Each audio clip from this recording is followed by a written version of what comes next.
जीवन में रामत्व उतारो यही धर्म है, हर बाली को छिपकर मारो यही धर्म है, नैतिकता के बोझ तले दबकर मत मरना, दुर्योधन की जंघा फाड़ो यही धर्म है। एक्स मुस्लिम पदयात्रा निश्चित रूप से ये पहली बार भारतवर्ष में हो रहा है, इसकी बहुत ही इस समय आवश्यकता है। आजकल लड़कियां कहती हैं कि मेरा वाला अलग है या मेरा सलीम अलग है, तो मोनालिसा की भी जो स्थिति होगी वो इतिहास देख रहा होगा। उन आयतों में जो लिखा है काफिरों के साथ क्या किया जाना चाहिए, जो मुस्लिम विचारधारा को नहीं मानता उनके सामने कैसा आचरण किया जाना चाहिए, महिलाओं को उनके यहाँ क्या माना जाता है, सही अर्थों को समाज में बताता है तो उसके ऊपर क्या हो जाता है, या तो आक्रमण हो जाता है या उसको बिल्कुल मृत्यु तक पहुंचाने के लिए उसको इतना बुरा आघात किया जाता है, जिसका सबसे बड़ा वर्तमान में उदाहरण है सलीम वास्तविक जी। अपनी जनसंख्या को बढ़ाना है, गजवाए हिंद करना है, भारत में भी इस्लाम धर्म की स्थापना करनी है। यदि आपको लगता है संतान उत्पत्ति करके अपनी जनसंख्या बढ़ानी है तो वो बिना अनुमति के दूसरा तीसरा चौथा विवाह करते हैं, अपने मजारे बना करके रख दी है, जमीन जिहाद करने में लगे हुए हैं, आप मंदिर जिहाद करने में लगे हुए हैं, लव जिहाद करने में लगे हुए हैं।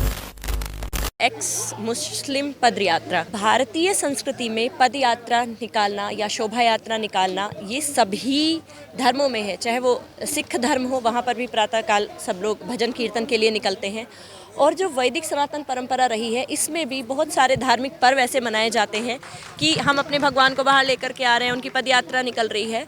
तो शोभा यात्रा या पदयात्रा के माध्यम से अपने विचार लेकर के जगह जगह जाना, घर घर जाना, गांव गांव तक जाना, परिवार तक जाना, ये हमारे यहाँ बहुत ही सामान्य बात है। हमारे मतलब जो धर्म है वैदिक सनातन परंपरा में ये बहुत सामान्य बात है।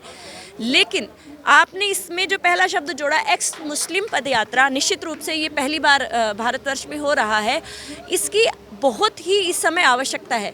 क्योंकि आप देख रही होंगी हमारे देश में क्या हो रहा है, हमारी ही विचारधारा पर हमारे ही लोगों के ऊपर प्रश्न उठाए जाते हैं, और हमारे ही लोगों का जो जीवन है वो छोटी छोटी घटनाएं होती हैं और जीवन संकट आ जाता है। जीवन केवल संकट ही नहीं आता, जीवन मृत्यु के रूप में बदल जाता है। आपने बहुत सारी ऐसी घटनाएं देखी होंगी, वो गिनवाने की आवश्यकता नहीं है। यदि मैं तो उसको धर्म नहीं मानती, मैं तो उसको एक विचारधारा मानती हूँ।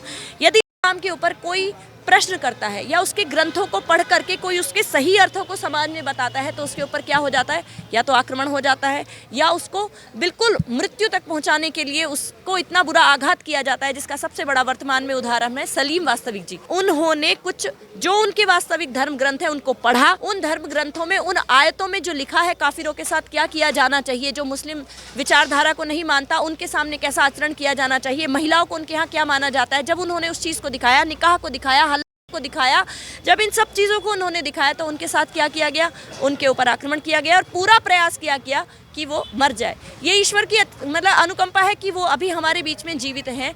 तो हमारे समाज को, हमारे परिवारों को, हमारे युवाओं को, हमारे जितने भी जो धार्मिक संगठन है उन्हें ये समझने की आवश्यकता है कि आपके बीच में जिनको आप अपना भाई भाई भाई कहते हुए आपने इतने वर्ष बिता दिए, वो कहीं ना कहीं ये चाहते हैं कि जैसे ही हमारा बल बढ़ेगा, जैसे ही हमारी शक्ति बढ़ेगी, जैसे ही हम संख्या में ज़्यादा होंगे, हम दूसरे जो मत है, पंथ है, संप्रदाय है, उनको दबोच लेंगे या समाप्त कर देंगे।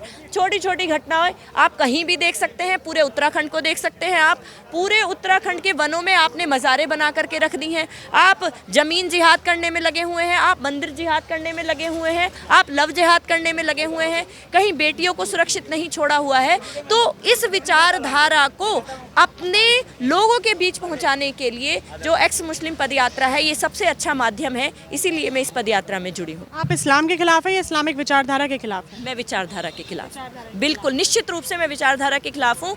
कोई मुस्लिम व्यक्ति अच्छा हो सकता है, लेकिन ये विचारधारा जो है उसको विचारने के लिए बुद्धि में इतना स्पेस ही नहीं देती है। वहाँ आप अपने मस्तिष्क से नहीं चल सकते हैं। जो आपको मस्जिद से आ गया है, जो मौलाना उन्होंने कह दिया है, जो वहाँ पर ऊपर से कि हमें ये इल्हाम हुआ है, ये आपको पालन करना है, वो आंख बंद करके बिल्कुल उसका अनुकरण करते हैं, उसका पालन करते हैं। ना वो उसके परिणाम की चिंता करते हैं, ना वो उसके प्रभाव की चिंता करते हैं, और ना वो अपने जीवन में क्या होगा इसकी चिंता करते हैं। आजकल चांदनी चौक की कहानी कहाँ की छोटे छोटे बच्चे कह रहे हैं कि मैं केवल अपने जो मेरे मोहम्मद है मैं केवल उनको मानता हूँ, इसके लिए चाहे मुझे अपने माता पिता को भी पड़े तो मैं दूंगा। मेरे लिए मोहम्मद से बड़ा कोई नहीं है। भारतीय संस्कृति में ऐसा नहीं माना जाता। तो ये जो विचारधारा है जो आपको सोचने के लिए स्थान ही नहीं देती, जो आपको ये कहती है आपको अपने दिमाग से कुछ नहीं करना, जो हम बता रहे हैं उसी का पालन करना है, तो बताइए इस तरह की विचारधारा में आप भी स्वयं सुरक्षित नहीं है तो दूसरे मत संप्रदाय को, धर्म का अनुकरण करने वाले लोगों को कैसे सुरक्षित मानेंगे? आपने उत्तराखंड के लैंड जिहाद की बात करी और अभी हाल ही में ही उत्तराखंड के जो सीएम हैं उन्होंने 250 से अधिक मदरसों को बैन कर दिया गया और मदरसा बोर्ड पे भी उन्होंने कहा कि इसको मैं पूरी तरीके से ख़त्म कर दूंगा। तो मदरसा और बात करें कि हमारे यहाँ के जो जहाँ पर बच्चों को शिक्षा दी जाती है, क्या फ़र्क है उनमें? देखिए बहुत ज़्यादा फ़र्क है। आपके प्रश्न से अतिरिक्त एक छोटी सी बात कह सकती हूँ। आपने जहाँ से अपनी बात शुरू की थी कि उत्तराखंड में जो वहाँ के सीएम हैं उन्होंने 250 मदरसों को बंद किया या लैंड जिहाद को हटाने के लिए मज़ारों को उन्होंने उखाड़ के फेंकवाया। मैं ये कहना चाहती हूँ अपने धर्म के लोगों से, सनातन परंपरा को मानने वाले लोगों से, कोई भी मुख्यमंत्री कितना भी परिवर्तन करा ले, धरातल पे परिवर्तन नहीं आएगा। आपको अपने क्षेत्र में, अपनी जाति में, अपने ज़िले में, अपने जनपद में, अपनी गली में, अपने मोहल्ले में, अपने गाँव में आपको जागरूक होना होगा। परिवर्तन तभी आएगा। अब आते हैं आपके प्रश्न के ऊपर। जो वैदिक सनातन परंपरा की जो शिक्षा है ना और जो मदरसों की शिक्षा है, उसमें सबसे जो आसान मतलब फ़र्क है वो ये है, मदरसे की शिक्षा आपको केवल और केवल और केवल बनाती है, वो आपको कभी साइंटिस्ट नहीं बना सकती, अच्छा शिक्षक नहीं बना सकती, अच्छा किसी भी इंजीनियर नहीं बना सकती, किसी भी अच्छे क्षेत्र में आप उन्नति कर सकें ऐसी शिक्षा वो नहीं होती है। उसमें केवल निश्चित पुस्तकें जो आपकी इस्लाम से संबंधित पुस्तकें हैं, केवल उनका अध्ययन करना, उन्हीं को दोहराना, उन्हीं को पढ़ना, उनसे बाहर का जो ज्ञान है, जो प्रकृति का जो ज्ञान है, विश्व का जो ज्ञान है, भौगोलिक जो ज्ञान है, वैज्ञानिक जो ज्ञान है, जीवन जीने का जो तरीका है, वो किसी भी पद्धति पर काम नहीं करता है। अभी अंदर भी इसी बात की चर्चा चल रही थी कि उन्हें जो पद्धति बता दी गई है वो उसी का ही पुनर अनुकरण करते जाते हैं। वो ना अपने जीवन में किसी भी प्रकार का परिवर्तन ला सकते हैं। लेकिन जो हमारी वैदिक शिक्षा मान लीजिए या विद्यालय शिक्षा जो वर्तमान में चल रही है, गुरुकुल और मदरसों में काफ़ी फ़र्क है। वो जीवन जो है सुबह 4 बजे से उठने से लेकर रात्रि 10 बजे तक आपको वो जो जीवनचर्या है वो आपका व्यक्तित्व निर्माण करती है। व्यक्तित्व निर्माण किस रूप में करती है? वो आपको ये बताती है आपको चरित्रवान कैसे बनना है, आपको अपना व्यक्तित्व, आपको अपना चरित्र किस प्रकार से शुद्ध रखना है। इस्लाम में इस प्रकार की चरित्र निर्माण की कोई प्रक्रिया नहीं है। वहाँ पर एक प्रक्रिया है, आप एक विवाह कर लीजिए, यदि आपको लगता है संतान उत्पत्ति करके अपनी जनसंख्या बढ़ानी है तो वो बिना अनुमति के दूसरा, तीसरा, चौथा विवाह करते हैं और उनके बच्चे पलेंगे कैसे इस बात की चिंता ना करते हुए वो केवल बच्चे पैदा करते जाते हैं। लेकिन हमारी जो शिक्षा पद्धति है, विवाह पर और बच्चों पर भी ना जाए, हमारी शिक्षा पद्धति चरित्र निर्माण को सिखाती है, मर्यादा के पालन करने को सिखाती है, युवतियों का सम्मान करना सिखाती है, वैदिक जो अपनी परंपरा है उसका अनुकरण करना सिखाती है और बहुत सी ऐसी विशेषताएं हैं जिसमें गुरुकुल में पढ़ने वाला जो विद्यार्थी है वो अपना व्यक्तित्व अलग ही निखार सकता है। काफ़ी लोग इस बात का विरोध कर रहे हैं कि मोनालिसा और फरमान की जब शादी हुई, हालांकि उनकी शादी जो है हिंदी रीति रिवाजों से रचाई गई, तो काफ़ी हिंदू संगठन बजरंग दल वाले, हिंदू रक्षा दल वाले उस शादी का विरोध कर रहे हैं। तो लोगों का ये सवाल है कि वो शादी का विरोध तब क्यों नहीं करते जब शाहरुख खान ने गौरी से शादी करी थी, सैफ अली खान ने करीना कपूर से शादी करी है, आमिर खान ने शादी करी थी किरण से, तब ये लोग क्यों नहीं? क्योंकि वो सेलिब्रिटी हैं, उनके पास पैसा ज़्यादा है, वो लाइमलाइट में, इसलिए नहीं करेंगे। नॉर्मल लोग ये विरोध करेंगे क्योंकि वहाँ पे हिंदू और मुस्लिम वो नीची जाति के हैं या फिर बहुत आम लोग हैं इसलिए? नहीं, देखिए ऐसी बात नहीं है। ये एक अलग विषय है कि वो धनवान है या वो एक अलग इंडस्ट्री से आते हैं, उनका जो क्षेत्र है वो दूसरे प्रकार का ही है। लेकिन मैं ये कहना चाहूँगी कि वहाँ पर भी ये सब चीज़ें लव जिहाद को लेकर के ही आगे बढ़ाई जा रही हैं। आमिर खान को देख लीजिए आप, उसने कितनी सारी पहले पत्नियाँ, फिर बच्चे, फिर और हिंदू पत्नियाँ, अभी भी हिंदू महिला जो है वो गर्लफ्रेंड है, इस तरह से करके इनका यही है। ये किसी भी स्थान पर है, मैं आपको इस बात का दावा कर सकती हूँ, चाहे ये किसी भी क्षेत्र में है, किसी भी पद पर है, ये किसी भी बड़े बड़े कार्यों में कार्य कर रहे हैं, लेकिन ये अपनी जो इनकी मूल विचारधारा है उससे कभी भी नहीं हटते हैं। ये हमारे जो संगठन है वो विरोध किस रूप में करते हैं या उनका विरोध वहाँ तक पहुँचता है या नहीं पहुँचता है, ये एक अलग विषय है। लेकिन कोई भी जो कार्य करेगा वो केवल इस्लाम की परंपरा या इस्लाम के जो भी नियम है उन्हीं का अनुकरण और उन्हीं को पुष्ट करने के लिए करेगा। तो आप इसमें नहीं, आप मैंने बहुत बड़े बड़े ऐसे परिवार भी देखे हैं जो बड़े बड़े पदों पर हैं, लेकिन जब किसी कहने की बारी आती है या किसी गलत मुस्लिम को ये कह के कि आप खुल के आइए सामने और कहिए कि हाँ ये व्यक्ति गलत है, तो वो व्यक्ति कभी भी नहीं आएगा। ये जो उनका मौन है यही बताता है कि वो कहीं ना कहीं इस्लाम को, कहीं ना कहीं उस परंपरा का समर्थन करते हैं, या उसके जो बुरे लोग हैं उनसे वो डरते हैं कि फिर हमारा जो जीवन है वो भी संकट में आ जाएगा। मोनालिसा और फरमान की शादी के ऊपर आप क्या सोचते हैं? हालांकि मोनालिसा का शादी के बाद एक बयान आया था कि मैं इस शादी से बहुत ज़्यादा खुश हूँ, लेकिन खैर अभी जब आयोग ने जांच करी तो उनकी उम्र 16 साल 2 महीने पता चली है।